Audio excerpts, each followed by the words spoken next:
We're VSC students working to bring you better local programming in the area of sports, arts, and information. Thanks for joining us. We're VSC TV.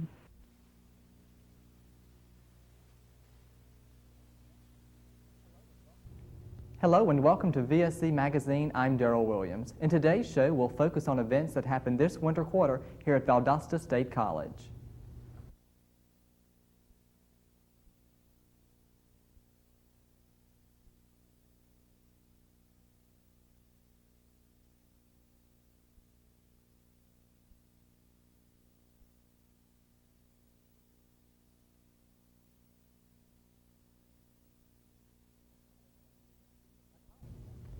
A college like VSC is active on and off campus. During the winter quarter, VSC's Theatrical Department performed an adaptation of stories by Rudyard Kipling entitled Just So. The production was directed by Mrs. Jackie Wheeler and toured area schools as well as performing on campus. We talked with Mrs. Wheeler about how the play was performed. This particular play is done in the round, which means the audience sits around the actors while we do the performance. So we're a little more flexible, actually, than having to have a certain amount of space on a proscenium theater. And we've kept our requirements to the minimum. We take 3 cubes and a box and a palm tree and a lot of hats. I asked that the actors go to the zoo. And they had a field trip to the zoo where they observed the behaviors of some of the animals that they are portraying in the production. Some of them are at different levels of skills, and some of them do things more or less than others, but all of them have made an attempt to incorporate some of the physical mannerisms that are relative to the animal in either the vocal characterization or the physicalization of the animal characters. One of our goals is to reach as many children as we can. In a very selfish way, if we don't get children going to the theater, we're not going to have adults going to the theater either. We try to establish a habit or a pattern of behavior through participation in children's plays that eventually would lead you to participation in adult theater as audience members. We feel like the theatrical experience is an enriching one for children, and in this particular area we are culturally deprived. There are not as many cultural activities here as you would find in Atlanta, and we feel a real commitment to the surrounding areas here at the college to reach out to them and provide some sort of cultural experiences for that group. There are 2 things that I enjoy about working with the children's play. One is the opportunity to work with our students on the kind of physical and vocal skills that it takes to do children's theater.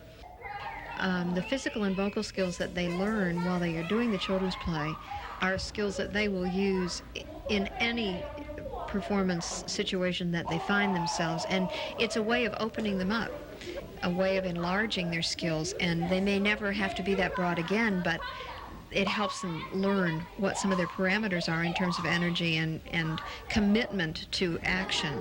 And in that way, I think it's a wonderful experience for our students. We have not had a production where the children do not want to get up and become part of the action. And the actors are very good at including them and helping them to participate.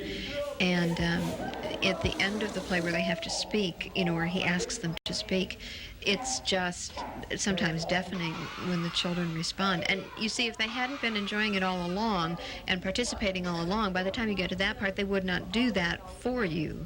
So that's been a real pleasure. And the other thing I really enjoy about the children's play is watching the children watch the performances. We had a wonderful letter from a teacher at one of the schools where we went, who spoke about one of the children that they had who was an exceptional child, who doesn't respond very much to anything, and went to see the play and was so excited and was clapping and laughing and all those kinds of things that they hoped that those children would do. And that's a very rewarding kind of thing.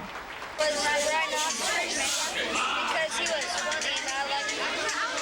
And I liked the part where he tried to get the cake.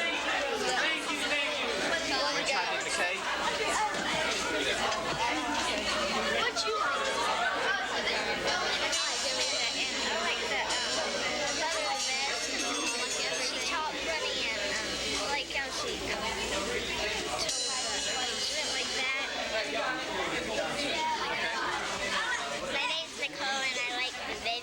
Jaguar because she was funny. And Mother Jaguar because she talked weird. She talked weird? Funny. Okay. My name's Gretchen, and I like the Jaguar. I like the Mother Jaguar and the Baby Jaguar. I like really everything, but my favorite was the snake and the Mama Jaguar. Go. I like go.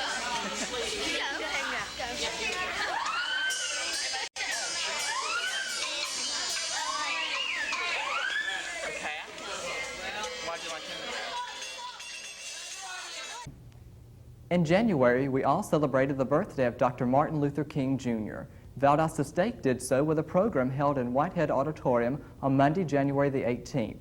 Here's a compressed view of that celebration featuring poetry read by VSC's Dr. Ibeli Echo and a speech by Dr. William Green of Fort Valley State College. Arise and soar. You may not be as supple as the dancing river Limpopo. You may not be as graceful as the gazelle on a winded chase. You may not walk in majesty as a giraffe to his waterhole. But deep within your soul is a wonder, yet like a dream, scared of wounds, invisible wounds from words of discouragement. For words have power of life and death between their teeth. Words can kill and tear to shreds. Words can scorch and freeze to death that which could bloom with temperate ease. But words can raise a Lazarus from the dead. Therefore arise, be the wonder you are meant to be, a soul in love with liberty, a mind in search of quality. In a world that truncates dreams and hopes and tears, there is a world of hidden gems that calls for hard work and pains. Arise from your dreams, strive hard for the cream, stand firm on your feet, fight hard, all defeat. Arise in confidence, reach down and touch the dream in your soul, and bid it wake and soar. Reach up to the rock, your strength in weakness, your friend in loneliness, your comfort in helplessness, your stay in the shifting sand. Arise to love and praise and joy. Cast off the fears at the corners of your soul. Let no words hold you down. Let no fears chain your ears. Tune in to the music in your soul, the alarm to rise to serious work. Arise with firm resolve. Sit tight and search with might the liberating knowledge power that builds security tower. What you have is all it takes to stake your dream and make it real. Arise, look up, press forward and skyward. Be not afraid to rise and soar. You are welcome. I'm reminded of a young man, a young upright alpha man, who went to the store one day and he went in to buy a suit. And he asked the merchant to give me a suit. I want to buy a suit. I want to buy the best suit you have. And the man put him on a suit that fit him very well. He looked in the mirror and he turned from right to left and he looked at himself and he thought he looked pretty good. So he went outside the store and stood outside to see what folk were going to say about him. You see, he was governed by what folks said about him. And he stood there and two ladies came by and said, "Oh, you have a beautiful suit, but one shoulder seemed just a little bit higher than the other." He went back inside and the man said, "Look, you need to fix this shoulder because I'm told that one shoulder is higher than the other." And the man said, "We can't fix the shoulder, but if you lift the other shoulder just a little bit, everything will be all right." So he lifted the shoulder up a little bit, and he went back outside, and he stood, and another lady came by, and she said, "Oh, what a beautiful suit. But looked like one of the sleeves is a little shorter than the other." And so he went back inside, and he told the merchant, "Fix my sleeve." And the merchant said, "I can't fix your sleeve, but if you just let your arm down a little bit, then the sleeve on the other side will be equal to the sleeve on this side." So he went back outside, and another lady came by and said to him, "Oh, what a beautiful suit, but one leg is shorter than the other." And so he went back inside and asked the merchant to fix the suit, and he said, "No, but if you just slump on one leg a little bit, everything will be all right." So he went outside and he stood outside the store, and two ladies came by and said, "Oh, the poor man, he's twisted and deformed, but he's wearing a beautiful suit."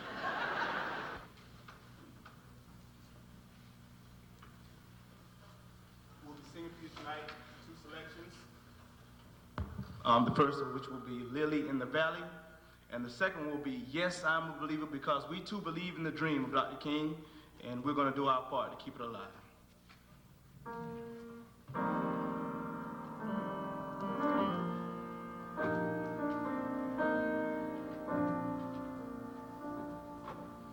There's a lily, it's in the valley, and it's bright as the morning star. There's a lily in the valley, and it's bright as the morning star. There's a lily in the valley, and it's bright as the morning star. Amen.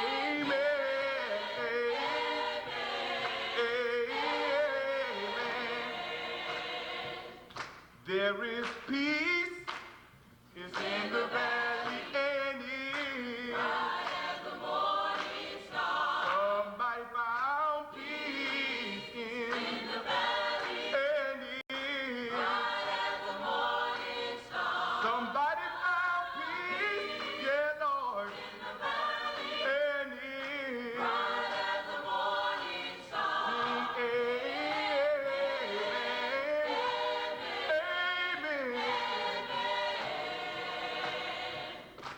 There is joy, it's in the valley, and it's bright as the morning star. Somebody found joy in the valley, and it's bright as the morning star. Somebody found joy in the valley, and it's bright as the morning star.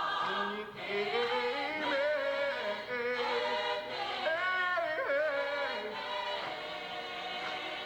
Somebody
In commemoration of Black History Month, VSC paid tribute to the achievements and contributions of outstanding Black Americans.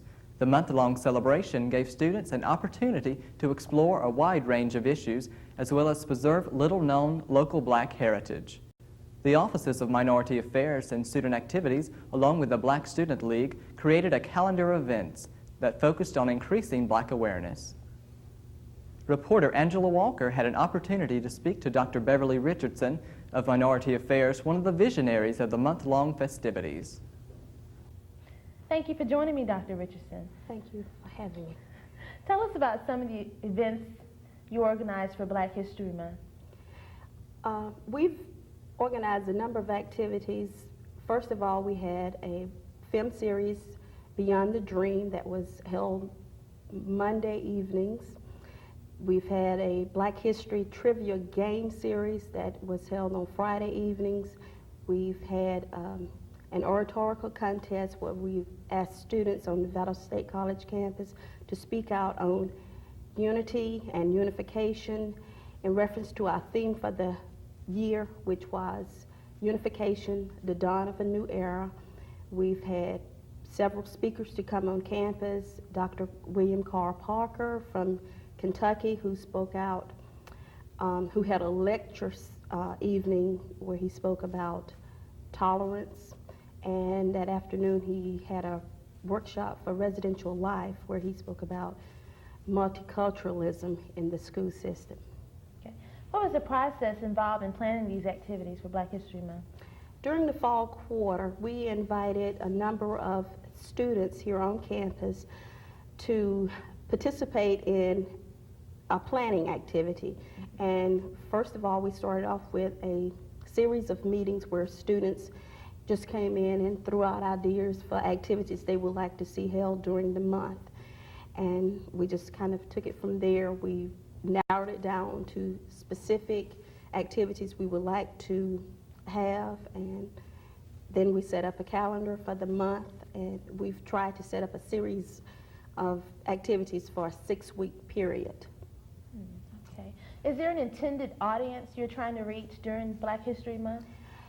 The activities have been open to all the campus students, well, all VSC students here on campus and off as well. We've had flyers floating around the residential buildings. We've had flyers in classrooms to instructors. It's open to everyone. Oh, okay. What would you do next year differently from this year in planning for Black History Month? I think we would try to target, as far as our planning committee, one of the things it sort of, as the year progressed, as I said, we started during fall quarter. As the time progressed, the committee narrowed down. We had fewer and fewer to participate. What I think next year we probably will start earlier and try to target particular organizations where we would get commitments from them.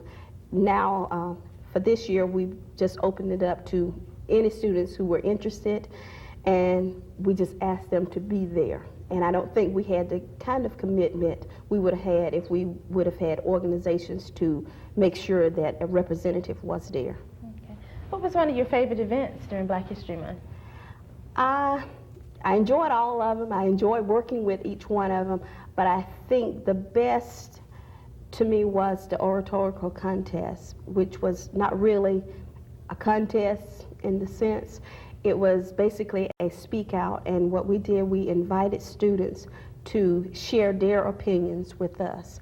And that sort of, to give administrators a different perspective, let us know what students are thinking and where we should be going. So I would say my favorite was the oratorical. Now let's take a look at some of those events.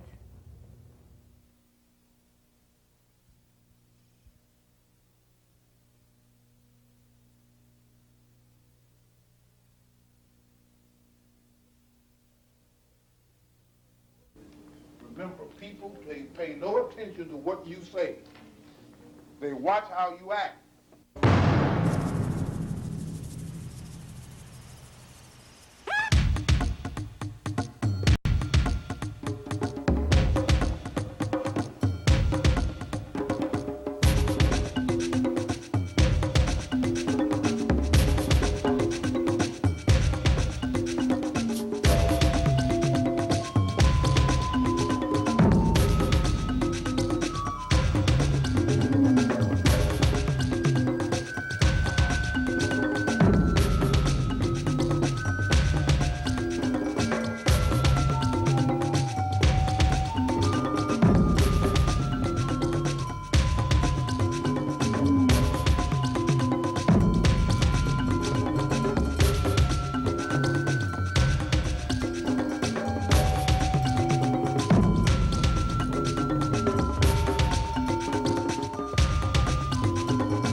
nor theirs. And I've never met a slave that could tell me his date of birth.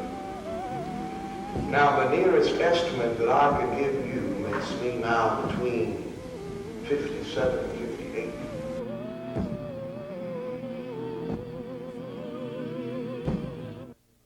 Picked up the narrative of the life of Frederick Douglass. And I read that book several years ago. And this book was so entertaining and realistic. It was almost as if, Douglass was speaking to the reader. I think Black History Month has brought us a long ways, but I don't think we should stay in that frame of mind that we have to wait to February to study a Black historical figure, because it's now, these are American historians. The American historians, you don't need a certain month to study Mark Twain, Abraham Lincoln. And what's the difference between those characters and the characters that I do? They're both Americans.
Sometimes it seems as if we can stand and preach or talk or even yell about something that needs to happen or something that needs to come about, but how can it come about if everyone does not understand?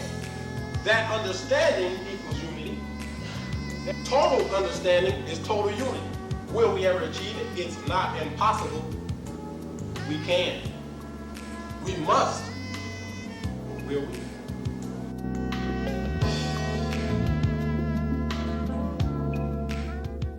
Black History Month dates back to February 7th, 1926, when it began by historian Dr. Carter G. Woodson. The need for increased Black awareness was clear and evident in the early 20s and 30s. During the 60s, Black empowerment was at an all-time high. But today, almost 70 years after its event, is there still a need to celebrate Black History Month? Angela Walker concludes our look at Black History Month on VSC's campus with an interview with Dr. John Gaston, Head of Communication Arts. I am now sitting here with Dr. John Gaston, who is the Head of the Department of Communication Arts here at Valdosta State College. He also participated in this month's Black History events during his one-man play entitled Brothers. Thank you for joining me, Dr. Gaston. Thank you. First of all, tell us what Black History Month means to you. Well, basically, Black History Month is a celebration of the contributions that Black people have made to the development of America. It's an opportunity to look at the contributions so that Black people better understand what their contributions have been, and also that non-Blacks also understand contributions that Blacks have made. And that's very important to developing good relationships throughout the community. And growing up, has Black History Month changed over the years? Yes, I think it has. I think if we go back, for example, and look at the 60s and the 70s, there seemed to be a lot more excitement about Black History Month during that time, a lot wider participation. Sometimes today we don't get the turnout, the number of young people particularly who are as interested. And I think that's probably the biggest difference. We talk again about the 60s and the 70s when there were Black History programs. The young people were always there. It was packed. And so that's been one of the differences that stood out. Do you still feel that there's a need for Black History Month?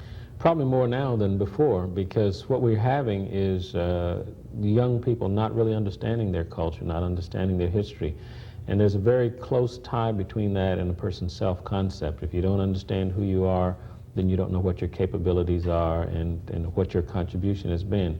And that's very important to a person's sense of self and how other people see you. You specialize in cross-cultural communication. Does that have any relevancy to Black History Month? Yes, I think it does. In cross-cultural communication, what we look at is what perceptions that we have of people with a different cultural experience. We have to know something about their background, what has happened to them to give them the perception that they have. And so when we look at that and consider what Black History Month does, it's very critical to bringing about that understanding of the perception that people have and what they're bringing to a communication situation based on, you know, what their particular experience has been. Okay, as a participant in Black History Month for last month, you performed your play entitled Brothers. How did that relate to Black History Month? Well, what I attempt to do with that is to give the audience a perception of what it is like to be an African-American male in today's society. There's a lot of misunderstanding about black males, a lot of problems that black males are facing in society. And so if we're going to be able to solve some of those problems, we have to understand, first of all, what the problems are. And the show gives two rather extreme perspectives, the extremely successful person and then the street person who doesn't make it, so to speak. And as a result of that, told from the perspective of the grandfather, we get an idea of, again, how people got into the situations that they're in and begin to hopefully come up with some solutions of how do we address this, how do we correct these kinds of problems in society. Thank you for joining me, Dr. Gaston. Thank you. Now back to you, Daryl. Valdosta State College also had a celebration of young adult literature through Humanities Come Alive in February. This program was supported in part by the Georgia Humanities Council and the National Endowment for the Humanities. One of the presenters at the conference was Sue Ellen Bridgers, a writer for young adults. She has won many book awards such as the ALA Best Book for Young Adults Award and the Christopher Award. She visited area schools. Mrs. Bridgers talked to the 7th and 8th grade at Valwood School. The students had read her book, Permanent Connections, in class and got a chance to discuss it with her. We also got a chance to speak to Mrs. Bridgers. The first question I'd like to ask you is what prompted you to begin writing? I think it was a childhood love of story. I realized when I was quite young that the world could be defined in story. It's part of our Southern heritage, of course, to explain things in story. And I grew up in a family that was very interested in the oral tradition. I learned a lot about my family history through the storytelling of my parents and my grandparents. And I also grew up in a church that put emphasis on the story elements of the Bible, so that the lessons would be learned through story. And I was read to a great deal when I was a child. So all those things contributed, I think, to my want to participate in the process of what I loved most, which was telling a story. And so even in the first grade, I began writing little stories. Okay, is your focus on Southern literature, or do you even have a focus that you traditionally write your stories based on? Well, I have a Southern setting, so in that sense I do have a focus. All of my books, all of my stories have had a North Carolina setting. I grew up in eastern North Carolina in a small tobacco farming town. You know, my father was a tobacco farmer. So that was the kind of Southern world I knew first. Now as an adult for the past 20-some years, we've lived in western North Carolina in a rural town, but it's an entirely different culture than the eastern North Carolina culture. So basically my work has taken place in those two places, eastern North Carolina, rural world in the east, and also the rural world in the west. Do you consider yourself a young adult writer, or do you? Well, I became a young adult writer, sort of in quotes, inadvertently. My first book was submitted to a publishing company that then made the decision to market the book as a young adult book. They were, at the time, looking for the kind of book I had written. Of course, I wrote it not knowing anybody was going to care about it or be interested in it. So you kind of fell into it. It was a book about a migrant child, but it was written in a third person, which was very unusual in young adult literature in the 70s. Most young adult books are written in the first person, and there was no character development beyond that one person who was telling the story of whatever trauma had happened in their young adult life. And my first novel, Home Before Dark, had well-drawn adult characters where you went into their minds and thought about, you know, who they were as people, which was something new in young adult literature. So it was sort of, they considered a landmark book in the field in that it showed the potential for writing more complex fiction for young people. That was in '76. And where do you get most of your ideas for your storylines that you write on? Well, I write out of characterization, and so the character occurs to me before their story. And I spend a period of time living with the character, getting ready to hear their voice and to hear what their story is. So even though I've said what something about my love of story, in the actual process, the character, the person comes first, and their story comes later, you know, rather than the mystery writer, for example, who elaborately plots out a story to make all these elements work. That part of my creative process is sort of free-flowing. But it is a matter of knowing the character well enough to trust them to tell their story and to know that they have a story to tell. I have to find characters who have stories. Do you make up the traits for the characters, or are they actually real people? Are they fictitious, or do you well, they're fictitious in the sense that I would not take a living person and plot them into a story just the way they are. But of course, I live in the real world. The people I know are the people whose traits and characteristics I have to draw from. And so characters are composites, I'm sure, of people that I know. Yeah, I find it a difficult concept to take a person and put them, a living person, and put them into a fictional context, because they would have so much control then. You know, if you had to follow just how they were, I can manipulate a little bit better with a fictional character than I can with a real-life person. Which novel did you enjoy writing the best, or do you even have a best one that you like? Well, I don't have a favorite. The thing I'm working on at the moment is the thing I like best. The character I'm writing about is the character I like best. But and who is that? Well, it would have to be somebody I'm writing about now, not somebody I've already written about. You know, because I've let them go.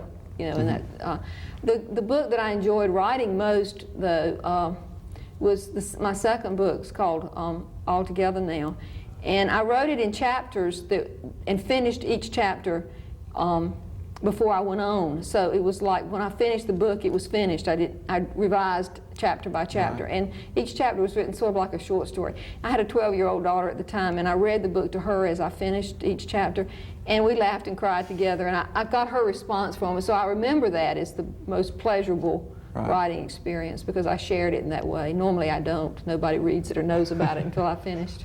Do you enjoy writing novels or short stories the best, or do you have a preference?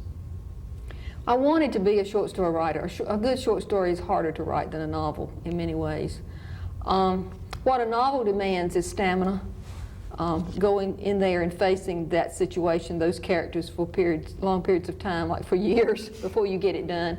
And it also takes self-confidence, because nobody is encouraging you and you're not finished. I mean, you have to commit a long period of your life to this particular idea and these particular characters. So, you know, in a way, a novel is harder to write, but a short story, I think, is a finer thing. Is writing for young adults different than writing for an older audience? I don't think so. I think that young people deserve the best we have to offer, probably more so than adults do, who can, who maybe don't need the reading experiences in the same way that young people do. And so I write just the same. My adult book, Sarah Will, has perhaps more complex character development in some ways than the other books do. But that seemed to be because it fit her character, not because I was consciously writing for an adult audience. What I do is write a book I want to read, and then I hope somebody else wants to read it. And I really never think about what the age group was for, because I didn't start out that way. I started out, you know, writing a book and being told we can market this book this way. So I sort of approached them all that way, even knowing that I do have a substantial young adult audience out there. You've had a lot of success and you've won a lot of book awards. What do you think is the significance of these awards, or are there any significance? Well, it's always nice to get them in a way, but I don't like to get awards that feel competitive to me. I think this place out there for all of us, you know, and so I'm sometimes concerned about that. But I also think that as a young adult woman, Southern writer, getting an award for me might mean that the door is open for another young adult Southern woman writer, you know, and so in that way I enjoy the award aspect. And then what I don't enjoy about it is the attitude that the book is not quality if somebody hasn't awarded it for something, because there are many, many wonderful books written every year that don't get awards because there are not that many awards to go around, and they're still really good books. And I've always resented being introduced with this long list of awards as if that's the only reason I'm here is because I got awards, not because I wrote a book that a kid said, wow, I really liked reading this. That's my best reward. So what do you want to be remembered as? Sue Ellen Bridges, what, after everything's said, what's one thing you want to be remembered for? Well, I guess I would like to be remembered for having made some kind of contribution to the quality of life around me. And it seems at this point that might be through writing, through having books that are there after I'm gone that a kid or somebody can still read and say this means something to me. And what are you currently working on? Well, I have a book coming out in June with HarperCollins called Keeping Christina, which is, I guess, in the young adult field.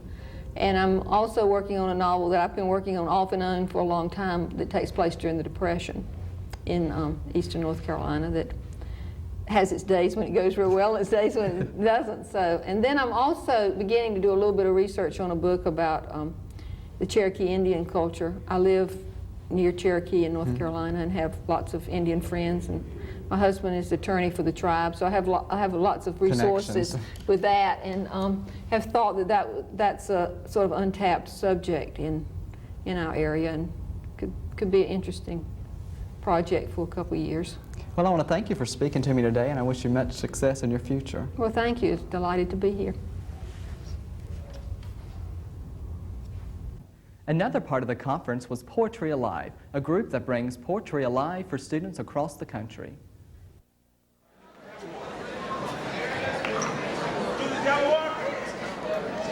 Bring him on. Come on up. You're on stage now. This is it. You're on stage. Yes.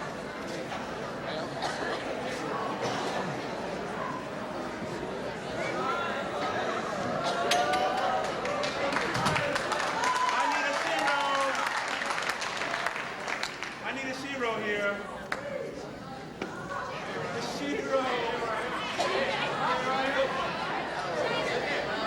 Right, here we go. Who's going to be the zero? Right there, right there.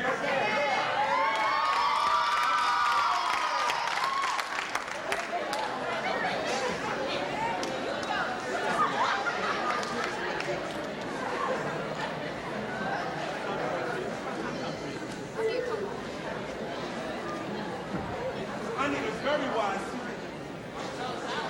I need a very wise.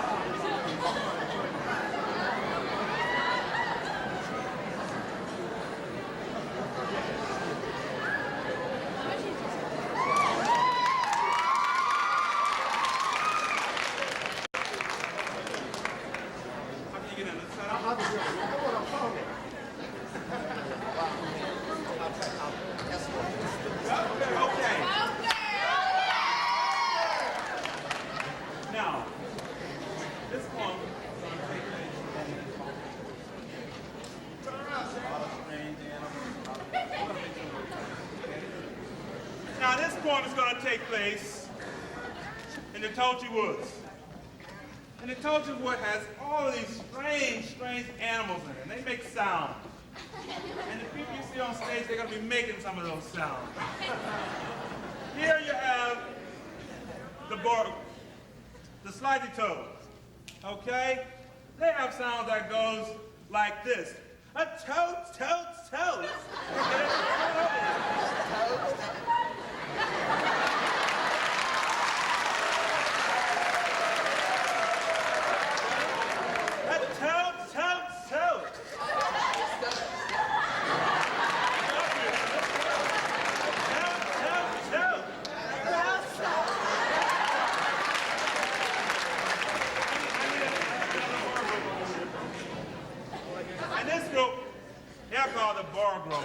They make a sound that's go, oh, wacky, wacky, wacky. Come on, let's do it. Oh, wacky, wacky, wacky. Come on, help them out a little bit.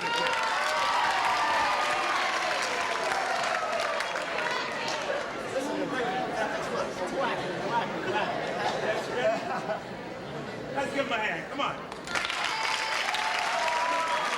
Oh, wacky, wacky, wacky. They'll get it, they'll get it. Okay, over here we have the Monrec, and they make a sound too. Listen, this guy here's he's gonna be the Jabberwock. He's the Jabberwock, you're the hero? Good. Now you want to give him some help here? Yeah? Okay, they have to do it by themselves. Okay, your sound is ah-ooh-ah, ah-ooh-ah. Yes, you make it? Ah-ooh-ah.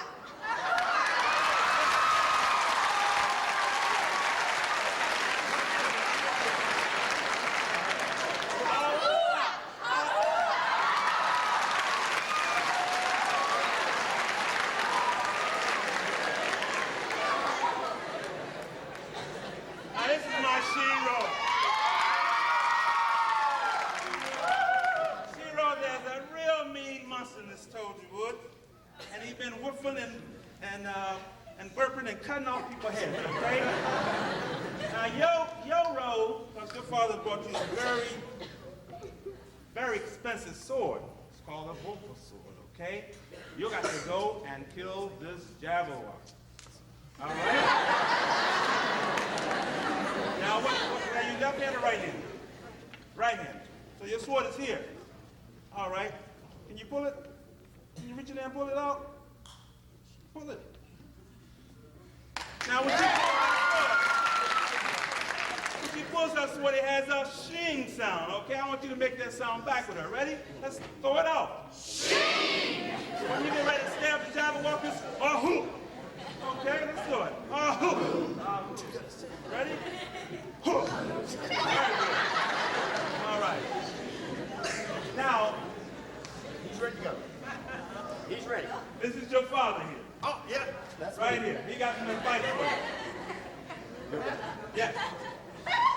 Now, Tom Tree, I want you right here. She's already ready to roll. Sit right here. And when I say Tom, I want you to rise. Want to have a seat now?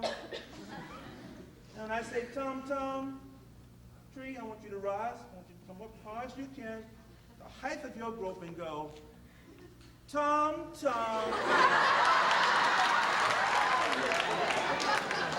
Okay. No, you can do it. Ready? Tom. Very good. Let's give her a hand.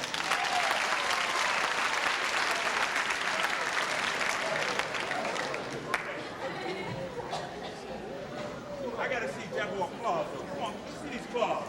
Let's get these claws out. Jabberwock got some claws. When he get ready to take off a head, he goes, oh, whiffle. All right? Let's go. Ready? Oh, whiffle. Now, when you're ready to the woods, you're going, oh, burp. Let's get those arms out. Ready? Oh, burp. Yeah, I need the sound. Yes. Oh, burp.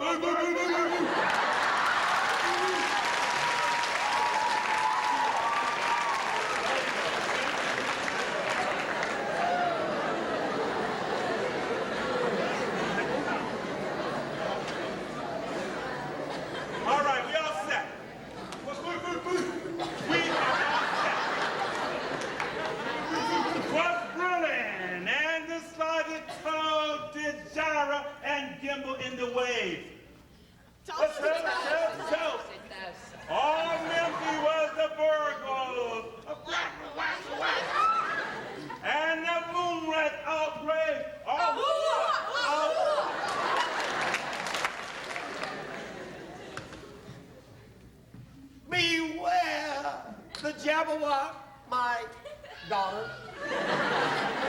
The jaws that bite, the claws that catch. Beware the jumper and shun the fruious bandersnatch.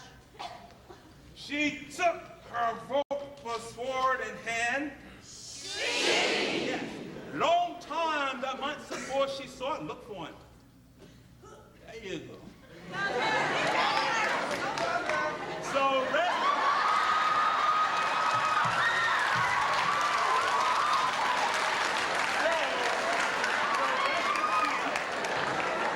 rest asleep by the tum-tum tree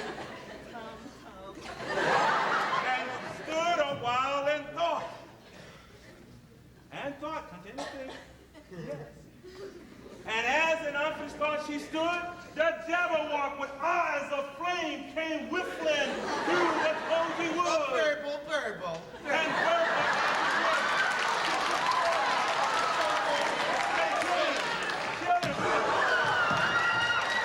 Come on, you gotta die, you gotta hit the floor. Right down.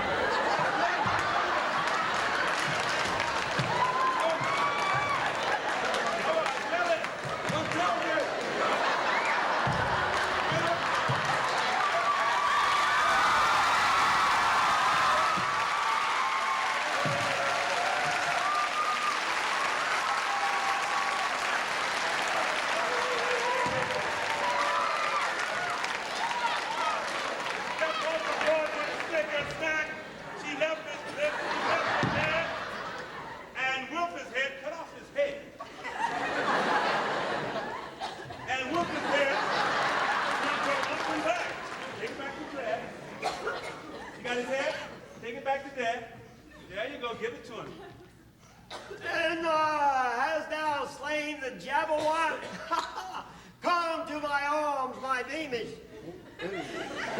Oh, frabjous day, Callooh, Calais. He chortled in his jaw.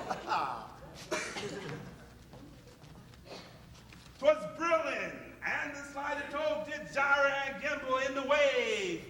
And all Mimsy was all Mimsy was a borough. And the moon was upraised. Everybody up here. Everybody stand.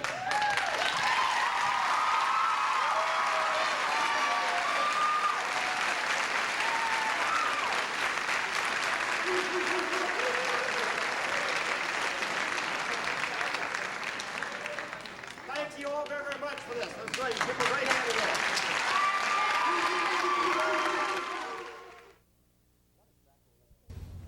What exactly is Poetry Alive? Well, Poetry Alive is a collection of actors, performers, former educators, people who believe in poetry, who tour the United States to schools, colleges, libraries, anywhere we can find an audience to promote the idea of poetry as theater. And hopefully we'll encourage people to learn poems on their own and say them to each other. Or as in the old way, learning poems by heart. Okay, how did this all come about? How did it originate? Well, this is very fortuitous because usually I'm not the one doing this, but actually I began the company about 9 years ago. And the whole idea, again, is to look at poetry as an oral tradition, something that we can pass on to others. And poetry in schools have become very academic. People were asking what poems meant instead of really dealing with what was really there. And we said, if you learn a poem and you begin to enact the poem, you will uncover the meaning of it. I mean, so that was the message that we were going out. And so then we just started a business, and that's pretty much what we've done. And where is this based at? Is there a focal city for Based Poetry in Alive? Asheville, North Carolina. Yeah, Asheville. Okay, and who all is involved? Is there a certain age requirement or anything, or can whoever wants to join can join it? Or It's exactly what Bob said earlier. You find actors, educators, individuals who are really interested in widening the circle of learning regarding poetry and also performance poetry. Poetry Live motto is getting the poem off the page and getting it on the stage. So you find that a lot of people get involved with that, particularly kids in school. They really get excited. And where all do you travel to? It goes coast to coast. I mean, we have 8 groups that are touring the U.S. now. We've got one group that's getting ready to head to Guam next week for a week out there with students, teachers, and so forth.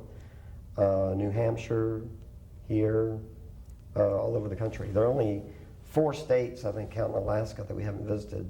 And how many Poetry Alive members are there currently? On the road, there are 16 people on the road. And then we have a staff of about 6, 7 people.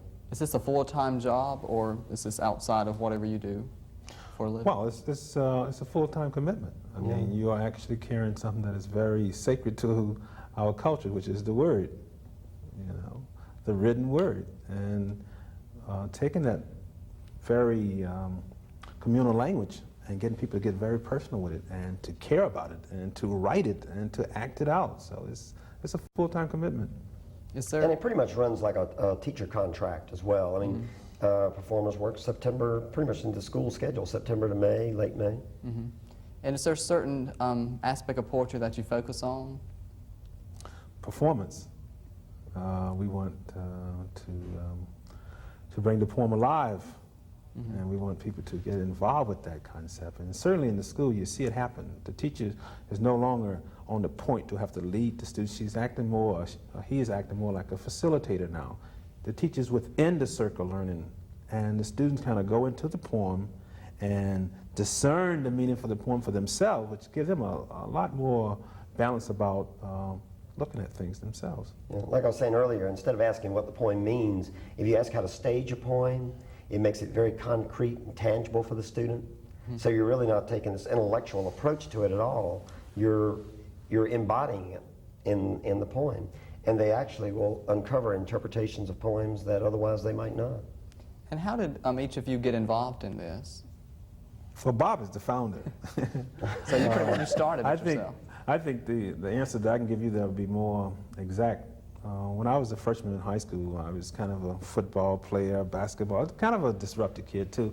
My English instructor put me in a play and had me reading Robert Frost and Edward Arlington Robertson, and it just stuck with me.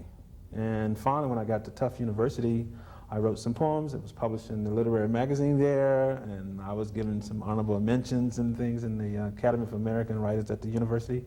I realized this is fun. I mean, you do get a lot of recognition and support around being poetry. So you were a journalism major? Is that philosophy major? Philosophy. Yeah, and also education. What is your main goal as Poetry Alive? What do you want to accomplish? I think, as I mentioned, to open up poetry to a wider audience, to have students and kids just accept it as not something to study, but something that they can enjoy, something they can attach to things that are within themselves. There are a lot of poets. I mean, these are not things to interpret. These poets have written things that kids, or all of us, can attach to feelings that are inside of us. And we are living in a day and age where people don't express feelings, they don't express commitments, or whatever.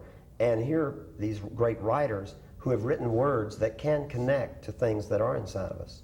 And that's what we're encouraging here. And where will you travel next to? Is there cities that you'll be traveling to now? Well, let's see. We just came out of West Virginia, Indiana, and Kentucky, so we'll be moving throughout the state. I understand there's also looking toward going to Guam or something like that. And we'll be going to Puerto Rico in April. So it's not just based in the U.S. Oh, no. I went to Peru last year. And, I mean, you know. Well, thank you for talking to me today, and I wish you much success in your future. We'll learn a poem. Sure will. Thanks. Yeah. Thank you. That concludes our look of events from Winter Quarter here at Valdosta State College. Until next time, this is Daryl Williams saying thank you for joining us. Okay. This poem is written by Robert Frost, and it's called The Road Not Taken. 2 roads diverged in a yellow wood, and sorry I could not travel both and be one traveler.